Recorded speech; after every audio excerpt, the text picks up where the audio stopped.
आखिर क्यों लड़की की लाश कब्र से बार बार गायब हो जाती है? प्यारे दोस्तों, आज हम आपके सामने एक ऐसी लड़की का वाक्य लेकर आए हैं जिसकी कब्र से उसकी लाश चंद घंटों के बाद ही गायब हो गई। और उसकी कब्र में जब अजीबोगरीब जानवरों को देखा गया तो क्या हुआ? आखिर वह लड़की ऐसा क्या गुनाह करती थी कि उसकी लाश को ही कब्र से बाहर निकाल लिया गया? पुराने वक्त में एक ताजिर था जो बहुत अमीर और शहर का एक बड़ा व्यापारी था। उसके कई महल, गुलाम और कनीजें थीं। उस ताजिर के अपने फलों के बाग थे जिनकी तिजारत वह दूर दूर तक करता था। उस ताजिर की एक ही बेटी थी जिसका नाम नूरजहां था। ताजिर ने उसका नाम बड़े प्यार से रखा था क्योंकि अपनी शादी के कई सालों बाद वह लड़की पैदा हुई थी। ताजिर अपनी बेटी से बेहद मोहब्बत करता था। इसी कारण उसकी हर फरमाइश को पूरा करना वह अपना फर्ज समझता था। ताजिर की बीवी भी अपनी बेटी से बेइंतहा मोहब्बत करती थी और दोनों की जान अपनी बेटी में बसती थी। यही वजह थी कि इतने लाड़ प्यार, ऐशो आराम और दौलत में पली बढ़ी नूरजहां धीरे धीरे जिद्दी और मगरूर होती जा रही थी। अपने माता पिता के इस प्यार को देखकर उसमें एक अजीब सी खुदसरी, अहंकार पैदा हो गई थी। नूरजहां जब भी बाहर निकलती अपनी गर्दन गर्व और घमंड से ऊंची करके चलती। लोग उसे सख्त नापसंद करते थे क्योंकि नूरजहां अक्सर किसी न किसी बात पर गुस्सा होकर राहगीरों को सजा देने से भी नहीं डरती थी। उसके साथ उसके मुलाजिमों का एक लश्कर होता था जो उसके आदेश का पालन करते थे। ताजिर अपनी बेटी की जान को बहुत अजीज मानता था। यही वजह थी कि जब भी नूरजहां घर से बाहर निकलती उसके साथ कई मुहाफिज, रक्षक मौजूद होते थे। एक दिन इसी तरह नूरजहां बाजार में जा रही थी। वह अक्सर अपनी सहेलियों के साथ बाजार का दौरा करती थी। आज भी वह अपने मुलाजिमों के साथ बाजार घूमने गई थी। अचानक उसने सामने एक बूढ़ा व्यक्ति देखा जो उसकी तरफ देख रहा था। नूरजहां को उसका यह अंदाज बहुत बुरा लगा क्योंकि वह बेहद हसीन थी और अपने हुस्न पर उसे बहुत नाज था। नूरजहां ने अपने मुहाफिज को उस बूढ़े व्यक्ति को करीब बुलाने का हुक्म दिया और कहा, तुम्हारी हिम्मत कैसे हुई मुझे इस तरह देखने की? क्या तुम्हें मालूम नहीं मैं कौन हूं? नूरजहां के इस तरह कहने पर बूढ़ा व्यक्ति बोला, मुझे तो दिखाई भी नहीं देता तो मैं तुम्हें कैसे देख सकता हूं बेटी? यकीनन तुम्हें कोई गलतफहमी हुई है। बूढ़े के मुंह से बेटी का लफ्ज सुनकर नूरजहां का गुस्सा और बढ़ गया। वह गुस्से से बोली, क्या तुम यह कहना चाहते हो कि मैं झूठ बोल रही हूं? नूरजहां के गुस्से से भरे शब्दों पर उसके मुहाफिज आगे बढ़े और तभी नूरजहां ने हुक्म दिया, इस बूढ़े को ऐसा सबक सिखाओ कि इसे याद रहे कि इसने मेरी तरफ नजर उठाकर नहीं देखना और न ही मेरे सामने आना है। इतना कहकर नूरजहां रोब और दबदबे के साथ आगे बढ़ गई, जबकि मुहाफिजों ने उस बूढ़े व्यक्ति को बुरी तरह पीटा। इतने में उस बूढ़े का बेटा वहां आ गया। उसने अपने पिता की यह हालत देखी और मुहाफिजों से उलझ गया। उसने कहा, आखिर तुम मेरे बाप को क्यों मार रहे हो? क्या तुम्हें अंदाजा नहीं कि वह गरीब और अंधा है? बूढ़े के बेटे, जिसका नाम उमर था, की बात सुनकर मुहाफिजों ने कहा, हम तो हुक्म के गुलाम हैं। हमें नूरजहां ने यह हुक्म दिया था और हम इसकी बात नहीं टाल सकते। उमर ने पूछा, यह नूरजहां कौन है? क्या यह वही लड़की है जो बहुत मगरूर और घमंडी है और जिसे अपने हुस्न पर नाज है, जिसने शहर के हर दूसरे शख्स का जीना हराम कर रखा है? मुहाफिजों ने जवाब दिया, हां, यह वही है। हम खुद इसके जुल्मों और सितम से बहुत तंग हैं। वह बेवजह किसी को भी डांट देती है, मार देती है और नौकरी से निकलवा देती है। उसका बाप उससे बहुत मोहब्बत करता है, इसी वजह से उसकी कोई बात नहीं टालता और इसी ने नूरजहां के अंदर यह घमंड पैदा कर दिया है। यह कहकर मुहाफिज उस बूढ़े से माफी मांगते हुए वहां से चले गए। उमर कुछ देर तक सोचता रहा और उसी दिशा में देखता रहा जिस तरफ नूरजहां और उसके मुहाफिज गए थे। नूरजहां की इस हरकत के बाद उमर ने ठान लिया कि वह नूरजहां को सबक जरूर सिखाएगा और उसके घमंड की सजा उसे जरूर देगा, क्योंकि नूरजहां ने उसके बाप के साथ बहुत गलत सलूक किया था। उसने उमर का दिल छलनी कर दिया था। उमर ने अपने बाप को वहां से उठाया और घर लाकर उसके जख्मों पर मरहम लगाने लगा। उमर का बाप गरीब और बूढ़ा था और अपने जख्मों की तकलीफ सहन नहीं कर पा रहा था, जबकि उमर लगातार उसकी तीमारदारी में मसरूफ रहा। 2-3 दिन बाद बूढ़े शख्स की हालत पहले से संभल चुकी थी और अब वह बेहतर महसूस कर रहा था। आज उमर घर से निकला।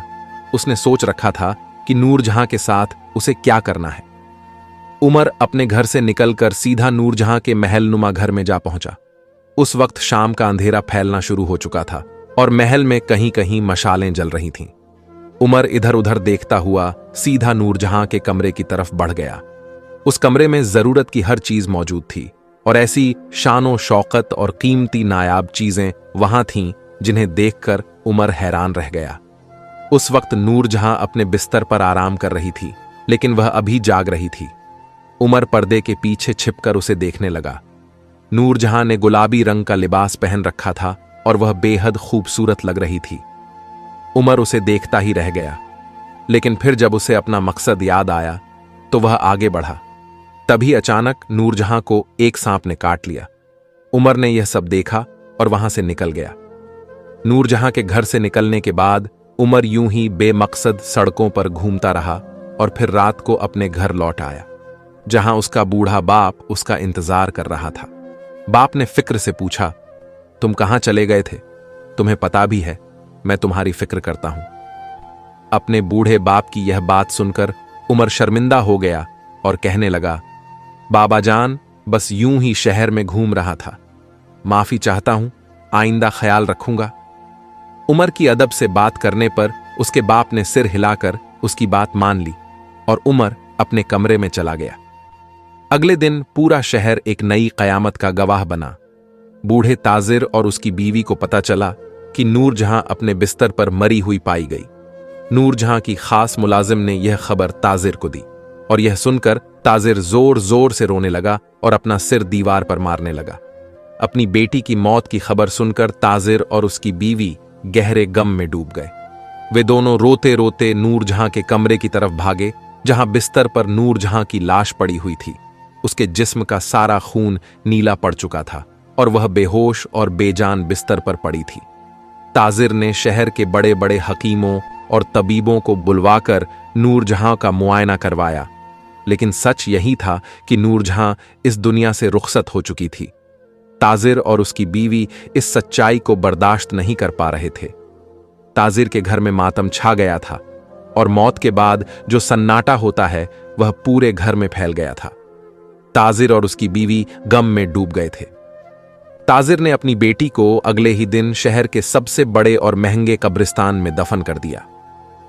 अपनी बेटी को इस तरह दफनाना ताजिर के लिए बेहद तकलीफदेह था, लेकिन अल्लाह की मर्जी के आगे उसने सिर झुका दिया। फिर भी उसके दिल को न तो सब्र था और न ही सुकून। नूरजहां को दफनाने के बाद ताजिर देर तक उसकी कब्र के सिरहाने बैठा रहा और फिर रोते रोते घर आकर अपने कमरे में बंद हो गया। नूरजहां उसकी इकलौती संतान थी और अब वह मिट्टी के नीचे जा चुकी थी। वह रात ताजिर पर बहुत भारी थी, लेकिन किसी को नहीं पता था कि अगली सुबह कौन सी नई कयामत लेकर आएगी। अगली सुबह जब ताजिर अपने कमरे में ही था, सारी रात जागने के कारण उसका सिर बहुत तेज दर्द कर रहा था और दिल गम से भरा हुआ था। तभी उसका एक मुहाफिज आया और कहने लगा, ऐ शेख, आपको पता है कि जब मैं सुबह नूरजहां बीबी की कब्र पर फूल चढ़ाने गया तो एक अजीब मंजर देखा। मुहाफिज के खौफ भरे लहजे को सुनकर ताजिर ने पूछा, क्या हुआ? किस तरह का मंजर? जल्दी बताओ, वरना मेरा दिल बैठ जाएगा। ताजिर के कहने पर मुहाफिज ने खौफ भरी नजरों से उसकी तरफ देखा और बोला, ऐ शेख, मैं जब वहां फूल चढ़ाने गया तो देखा कि बीबी की कब्र टूटी हुई थी और ताबूत गायब था। कब्र के अंदर कई जहरीले सांप और बिच्छू थे जो थोड़ी थोड़ी देर में अपना फन उठाते थे। यह सुनकर ताजिर के पैरों तले से जमीन खिसक गई और वह अचानक खड़ा हो गया। उसने मुहाफिज का गिरेबान पकड़ते हुए कहा, यह तुम कैसी बकवास कर रहे हो? क्या तुम्हें अंदाजा है कि तुम मेरी बेटी के बारे में क्या कह रहे हो? ताजिर की बात सुनकर मुहाफिज ने कहा, मैं सच कह रहा हूं, मैंने झूठ नहीं बोला। आप मेरे साथ चलकर देख सकते हैं ताकि आपको खुद सच्चाई का पता चल जाए। मुहाफिज की यह बात सुनते ही ताजिर उसी वक्त बेकाबू होकर अपने घर से निकला और सीधा कब्रिस्तान की तरफ चला गया। वहां पहुंचकर उसे इस बात की तस्दीक हो गई कि वाकई नूरजहां की कब्र टूटी हुई थी और उसके अंदर उसकी लाश मौजूद नहीं थी। कब्र के अंदर जहरीले सांप और बिच्छू घूम रहे थे। यह देखकर ताजिर फूट फूट कर रोने लगा और बोला, ऐ अल्लाह, यह किस गुनाह की सजा है? मेरी बेटी आखिर कहां चली गई? किसने मेरी बेटी के मुर्दा जिस्म को चुरा लिया? आखिर ऐसा बदबख्त कौन है? ताजिर वहीं बैठा रोता रहा और गिरिया आंसू जारी रखता रहा, लेकिन उसे यह समझ नहीं आ रहा था कि आखिर किसने यह सब किया है। तभी ताजिर ने मुहाफिज से कहा कि वह पूरे शहर का कोना कोना छान मारे और पता लगाए कि नूर जहां की लाश कहां ले जाई गई है। मस्जिदों में मुनादी घोषणा करवा दे और हर आने जाने वाले से पूछताछ करे। ताजिर के हुक्म के मुताबिक मुहाफिज ने शहर में हर शख्स से पूछताछ की। मस्जिदों में मुनादी करवा दी गई और हर व्यक्ति से नूरजहां के बारे में जानकारी ली गई, लेकिन किसी को इस बारे में कुछ भी नहीं पता था। न किसी ने नूरजहां की लाश देखी थी, न ही किसी ने उसे ले जाते हुए देखा था। इस बात से ताजिर बहुत हैरान और परेशान था। अगर कोई यहां से नूरजहां की लाश लेकर गया था तो किसी ने तो उसे देखा होगा, पर कौन था वह शख्स और लाश कहां ले गया, इसका किसी को कोई अता पता नहीं था। ताजिर ने एक भारी इनाम का ऐलान भी करवा दिया था, क्योंकि वह चाहता था कि उसकी बेटी की लाश का जल्द से जल्द पता चल सके। दूसरी तरफ नूरजहां की लाश उमर ले जा रहा था। जब उसने देखा कि जगह जगह पर नाकाबंदी हो गई है और हर राहगीर से पूछताछ की जा रही है, तो उमर थोड़ा सा परेशान हुआ। लेकिन फिर अचानक उसे एक ऐसी जगह का ख्याल आया जहां उसके अलावा कोई और नहीं जा सकता था। यह जगह उमर ने उस वक्त ढूंढी थी जब वह जादू का काम सीख रहा था और वहीं पर बैठकर वह अमल किया करता था। इसलिए उमर नूरजहां को लेकर सीधा उसी जगह पहुंच गया और उसे फर्श पर लिटा दिया। उस वक्त नूरजहां ने सफेद कपड़े पहन रखे थे और उसे देखकर उमर के दिल में अजीब सी भावनाएं उमड़ने लगीं। वह नूरजहां की लाश तो वहां ले आया था, लेकिन अब उसे समझ नहीं आ रहा था कि आगे वह क्या करे। जिस रात उमर नूरजहां के कमरे में दाखिल हुआ था, उसने एक जादुई अमल के जरिए नूरजहां के शरीर में सांप का जहर भर दिया था, जिससे नूरजहां का इंतकाल हो गया था। यह सिर्फ एक जादुई अमल था और इसके बारे में उमर के अलावा कोई और नहीं जानता था। उमर ने अपना काम पूरा करने के बाद वहां से निकल गया। वह नूरजहां को सबक सिखाना चाहता था और उसके लिए इससे बेहतर कोई रास्ता नहीं था। जब नूरजहां को दफना दिया गया तो रात में उमर उसे कब्र से निकालकर शहर से बाहर ले आया। उमर सिर्फ नूरजहां को उसके घमंड की सजा देना चाहता था, इसलिए उसने यह सब किया। कुछ देर बाद उसने जादुई तरीके से नूरजहां के शरीर से जहर को खत्म कर दिया और कुछ समय के बाद नूरजहां को होश आने लगा। वह अपना दुखता हुआ सिर पकड़े हुए कहने लगी, मैं कहां हूं? यह जगह कौन सी है? तभी नूरजहां की नजर उमर पर पड़ी। उसने गुस्से में उमर की तरफ देखा और कहा, तुम कौन हो? नूरजहां के लहजे में अब भी घमंड झलक रहा था। उसे केवल यह फिक्र थी कि वह कहां है, लेकिन उसके साथ जो हुआ उसे कुछ याद नहीं था। तभी उमर ने कहा, तुम अब मेरी गिरफ्त में हो और अब जब तक मैं चाहूंगा तुम यहीं रहोगी। नूरजहां ने यह सुनते ही गुस्से से उमर को घूरा और बोली, क्या तुम जानते नहीं कि मैं कौन हूं? मेरा बाप कौन है? नूरजहां के इस घमंड भरे अंदाज पर उमर ने जवाब दिया, मैं अच्छी तरह जानता हूं कि तुम कौन हो और तुम्हारा बाप कौन है, लेकिन तुम यह नहीं जानती कि मैंने तुम्हारे साथ क्या किया है।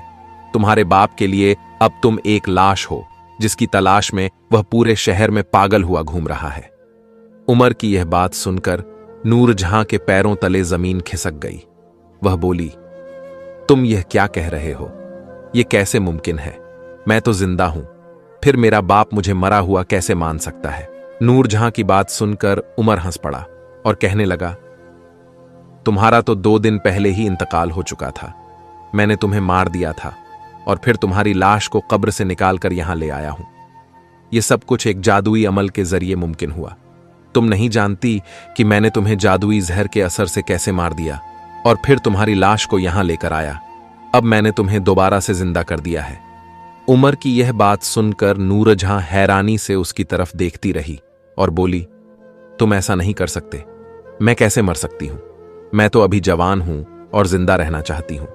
तुम्हारे साथ यकीनन कुछ गड़बड़ है, तुम झूठ बोल रहे हो। नूरजहां ने उमर की बात पर इनकार कर दिया और बिल्कुल भी उसकी बात का यकीन नहीं किया, जबकि उमर सच कह रहा था। यह बात नूरजहां नहीं जानती थी। तब नूर जहां उमर से कहने लगी, तुम्हें मेरे साथ यह सब करने का हक किसने दिया? आखिर तुम होते कौन हो, मुझे इस तरह मारने, फिर जिंदा करने और अपनी कैद में रखने वाले? मुझे छोड़ दो और जल्दी मुझे मेरे घर वापस ले चलो। मेरे माँ बाप परेशान हो रहे होंगे। नूर जहां ने गुस्से भरे लहजे में उमर से कहा। उमर ने जवाब दिया, तुम्हारे इसी घमंड और गुरूर को खत्म करने के लिए मैंने तुम्हारे साथ यह सब किया है, और अब तुम देखना, जब तक तुम्हारा यह घमंड खत्म नहीं होता तुम यहां से कहीं नहीं जा सकती। यह कहकर उमर वहां से चला गया, जबकि नूर जहां वहां पर कैद थी। नूर जहां ने वहां से भागने की बहुत कोशिश की, लेकिन उसे कोई रास्ता नहीं मिल रहा था। वहां न तो कोई खिड़की थी और न ही कोई रोशनदान। केवल एक दरवाजा था और उसी से उमर जा चुका था। दरवाजा खुलने का नाम नहीं ले रहा था। नूर जहां ने मदद के लिए आवाजें भी लगाईं, चीखी चिल्लाई, लेकिन कहीं से भी उसके लिए कोई मदद नहीं आई। उसे इस जगह के बारे में कुछ पता नहीं था कि यह कहां है और कैसी जगह है। वह वहीं बैठकर अपने मां बाप को याद करती रही और रोती रही। अपने महल के ऐशो आराम के बारे में सोचकर उसे एहसास हुआ कि उसने कितना कुछ खो दिया है। वह उमर के वापस आने का इंतजार कर रही थी कि वह कब आएगा और उसे इस कैद से आजादी दिलाएगा, लेकिन उमर का ऐसा कोई इरादा नहीं था। सारे शहर में नूर जहां की तलाश में ताजिर के आदमी फैले हुए थे। ताजिर ने एक बड़ी इनामी रकम का ऐलान कर दिया था, लेकिन अब तक नूर जहां के बारे में किसी को कुछ पता नहीं चल पाया था। एक दिन उमर नूर जहां के पास आया और कहने लगा, तुम्हारा बाप तुम्हें बुरी तरह से ढूंढ रहा है, लेकिन मैं तुम्हें तब तक यहां से रिहा नहीं कर सकता जब तक तुम मेरे बाप से माफी नहीं मांगोगी। उमर की बात सुनकर नूर जहां बेख्तियार उसकी तरफ देखने लगी और बोली, मैं तुम्हारे बाप से क्यों माफी मांगूं? आखिर मैंने किया क्या है? नूर जहां तंग आकर बोली और उमर कहने लगा, यही तो तुम्हारा घमंड और गुरूर है। तुम्हारे इसी रवैये की वजह से मेरे बाप को तुमने बेवजह सजा दी और अपने मुहाफिजों से उसे पिटवाया। मेरे बाप को उस दर्द और पीड़ा में कई दिनों तक रहना पड़ा। इसीलिए तुम्हें मेरे बाप से माफी मांगनी होगी, वरना तुम सारी जिंदगी यहां कैद रहोगी। किसी को भी तुम्हारे बारे में कुछ पता नहीं चल सकेगा, क्योंकि अब तुम जान चुकी हो कि मैं कौन हूं और क्या कर सकता हूं। उमर की इस बात पर नूर जहां की रीढ़ की हड्डी में सिहरन दौड़ गई और वह चुपचाप उसे देखती रही। नूर जहां एक अकड़बाज और घमंडी लड़की थी और किसी भी सूरत में उमर के आगे झुकना नहीं चाहती थी, लेकिन जो भी हालात थे वे सब उमर के पक्ष में जा रहे थे। इसलिए नूर जहां उसे मनाने लगी और कहने लगी, मैं तुमसे मिन्नत करती हूं कि मुझे यहां से रिहाई दिला दो। मैं यहां से चली जाऊंगी और तुम्हारे बाप से माफी मांग लूंगी। बस एक बार मुझे यहां से जाने दो। नूर जहां ने रोते हुए उमर से मिन्नत की। उमर ने जवाब दिया, नहीं, अभी नहीं। मैं तुम्हें अच्छी तरह जानता हूं। तुम्हें अब तक समझ नहीं आई है। तुम सिर्फ समय बिताने के लिए मेरे आगे इस तरह हाथ फैला रही हो। मुझे पता है कि यह सब तुम्हारा नाटक है, लेकिन जब तक तुम्हें सही मायनों में अपनी गलती का एहसास नहीं होता और जब तक तुम अपने घमंड और गुरूर को नहीं छोड़ती, मैं तुम्हें यहां से नहीं जाने दूंगा। उमर यह कहकर वहां से चला गया और नूर जहां वहीं बैठी सिर पटक कर रोती रही। वह सोच भी नहीं सकती थी कि वह इतनी बड़ी मुसीबत में फंस जाएगी। हालांकि उमर के दिल में नूर जहां के लिए मोहब्बत के जज्बात पैदा हो गए थे। जिस दिन उसने नूर जहां को मुर्दा हालत में लाकर यहां लिटाया था, उसी दिन से उमर का दिल उससे जुड़ चुका था। लेकिन वह अपने बाप से धोखा नहीं कर सकता था, इसलिए नूर जहां को सजा देने के लिए किसी भी हद तक जाने के लिए तैयार था। कुछ दिन और गुजर गए। जब उमर नूर जहां के पास आया तो उसने देखा कि नूर जहां बहुत उदास थी और उसकी तबीयत भी ठीक नहीं थी। उसकी आंखों के गिर्द गहरे काले घेरे थे और उसका रंग पीला पड़ चुका था। यह हालत देखकर उमर थोड़ा शर्मिंदा हुआ। नूर जहां ने कहा, मैं समझ गई हूं कि मैं बहुत गलत थी। मैं लोगों के साथ इंसाफ नहीं करती थी और उनके साथ गलत रवैया रखती थी। तुम मुझे माफ कर दो और अपने बाप से भी मुझे माफी दिलवा दो। अब मैं ऐसा कुछ नहीं करूंगी। तुम चाहो तो मुझे इस कैद में रखो या वापस मेरे घर भेज दो। मुझे अब इससे कोई फर्क नहीं पड़ता। बस मेरे बाप को बता दो कि मैं जिंदा हूं और सही सलामत हूं, क्योंकि मुझे पता है कि मेरे बाप को मेरी चिंता पागल कर देगी। नूरजहां ने मिन्नत भरे अंदाज में यह कहा तो उमर बेइख्तियार उसकी ओर देखने लगा, क्योंकि इस वक्त नूरजहां की आंखों में उसे सच्चाई नजर आ रही थी। उमर समझ गया था कि नूरजहां को अपनी गलतियों का एहसास हो गया है और वह अपने किए पर शर्मिंदा है। तभी उमर ने कहा, ठीक है, तुम अपनी तैयारी करो, मैं तुम्हें तुम्हारे घर छोड़ने चलूंगा। उमर के यह कहने की देर थी कि नूरजहां ने हैरत से उसकी ओर देखा, जबकि उमर बाहर खड़ा होकर उसका इंतजार करने लगा। महीनों बाद नूरजहां ने खुले आसमान का चेहरा देखा और ताजी हवा को महसूस किया। बेइख्तियार वह रोने लगी और अल्लाह का शुक्र अदा करने लगी कि वह जिंदा है और इन चीजों को फिर से महसूस कर सकती है। उमर ने खामोशी से उसे अपने घोड़े पर बिठाया और पूरे रास्ते चुपचाप उसे लेकर उसके घर की ओर चल पड़ा। रास्ते भर उमर ने कोई बात नहीं की। जब वे उसके घर के बाहर पहुंचे तो उमर ने कहा, मैंने तुम्हारा घमंड तोड़ने के लिए तुम्हें यह सजा दी थी, लेकिन मुझे नहीं पता था कि तुम मेरे दिल में इतनी जगह बना लोगी कि अब तुम्हारे बगैर रहना मेरे लिए मुमकिन नहीं होगा। तो मेरी मोहब्बत को कबूल करना। यह कहकर उमर ने अपने घोड़े को आगे बढ़ा दिया, जबकि नूरजहां वहीं खड़ी होकर उस दिशा में देखती रही जिधर उमर जा चुका था। उमर एक अच्छा, खूबसूरत और नेक दिल नौजवान था। अगर नूरजहां इतनी घमंडी न होती तो शायद पहले ही वह उमर के लिए गहरे जज्बात महसूस कर पाती। लेकिन अब उमर के इजहार ए मोहब्बत के बाद नूरजहां के दिल में भी उमर के लिए कुछ बदल चुका था। जब वह महल में दाखिल हुई तो सब लोग उसे देखकर हैरान रह गए। किसी को भी उसके जिंदा होने पर यकीन नहीं आ रहा था, क्योंकि ताजिर ने खुद उसे अपने हाथों से दफनाया था। ताजिर को जब नूरजहां के आने की खबर मिली तो वह पागलों की तरह अपने कमरे से बाहर भागा और उसकी बीवी भी उसके पीछे पीछे दौड़ी। दोनों मियां बीवी ने जब नूरजहां को अपने सामने देखा तो बेइख्तियार सजदे में गिर गए। ताजिर रोते हुए अपनी बेटी को गले लगाकर जोर जोर से रोने लगा और कहने लगा, मेरी बच्ची, मेरी नूरजहां, तुम वापस आ गई हो, ये मेरे लिए बहुत बड़ी खुशी है। ताजिर की यह बात सुनकर नूरजहां भी रोने लगी। अपने आंसू पोंछते हुए नूरजहां ने कहा, जी अब्बा जान, ये सब आपकी मोहब्बत की वजह से ही हुआ है। नूरजहां ने संक्षेप में अपने साथ बीते हादसे के बारे में ताजिर को बताया, लेकिन उसने उमर के बारे में कुछ भी गलत नहीं कहा।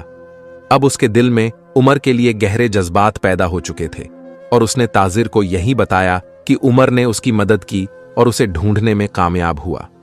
ताजिर उमर से मिलना चाहता था और उसे बड़े इनाम और इज्जत से नवाजना चाहता था, इसलिए उसने अपने मुहाफिज को भेजकर उमर को बुलवाया। उमर को लगा कि शायद नूरजहां ने उसकी शिकायत कर दी है और अब ताजिर उसे सजा देना चाहता है।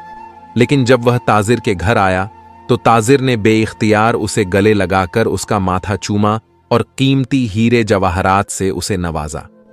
नूरजहां ने ताजिर के सामने अपनी ख्वाहिश रखी और कहा, मैं उमर से निकाह करना चाहती हूं, क्योंकि जिस तरह उमर ने मेरी हिफाजत की, मैं चाहती हूं कि वह सारी जिंदगी इसी तरह मेरा ख्याल रखे। नूरजहां की इस बात पर किसी को कोई ऐतराज नहीं था। ताजिर भी उमर को पहली नजर में ही परख चुका था, क्योंकि उमर की बुलंद किस्मत उसके चेहरे पर साफ दिखाई दे रही थी। इसी वजह से ताजिर ने उन दोनों का निकाह तय कर दिया और चंद दिनों में ही उनका निकाह हो गया। वह दोनों एक दूसरे के साथ बेहद खुश और संतुष्ट जीवन बिताने लगे। उम्मीद है कि आपको यह कहानी पसंद आई होगी।